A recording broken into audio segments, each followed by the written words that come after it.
நேயர்களுக்கு சாய்ஸ்தாவின் இனிய பொங்கல் நல்வாழ்த்துக்கள். ஹாய், எல்லோரும் எப்படி இருக்கீங்க? நலமாக இருக்கீங்களா? உங்கள் வீட்டெல்லாம் பால் பொங்கிடுச்சா? இந்த பதிவில் நாம் பார்க்க போகிறது எதை பற்றி அப்படின்னா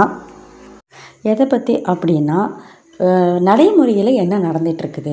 நாம் போன வருஷம் பார்த்தோம் 2025 ரொம்ப வேகமாக போயிடுச்சு அப்படின்னு நம்ம எல்லாருமே பேசிக்கிட்டோம் இல்லைங்களா? என்னடா வந்ததும் தெரியல போனதும் தெரியல, வருஷமே முடிஞ்சு போச்சு அப்படின்னு பேசிக்கிட்டோம். ஆனால் இப்போ நான் கொஞ்சம் இப்போ வர்ற விளம்பரங்களை பார்த்து யோசிக்க ஆரம்பித்தேன்.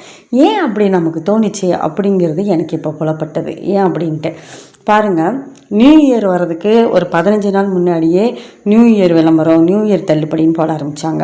நியூ இயர் ஜனவரி பிறந்த உடனே பொங்கலுக்குன்னு தள்ளுபடின்னு போட ஆரம்பித்தாங்க.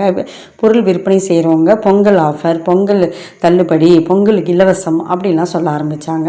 இப்போ அதுக்குள்ளே என்ன பண்ணிட்டாங்க, காதலர் தினம் சிறப்பு தள்ளுபடி அப்படின்னு காதலர் தின பதிவுகள் சொல்ல ஆரம்பிச்சிட்டாங்க.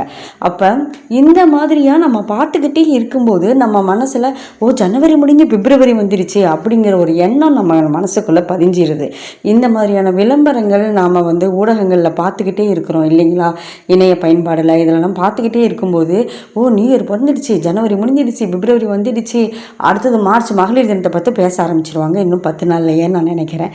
அதனால தான் நமக்கு இந்த வருடம் வேகமாக ஓடிடுச்சு அப்படின்னு நம்ம மனசில் ஏற்பட்டுருக்குதுன்னு நான் கண்டுபிடிச்சிட்டேன்.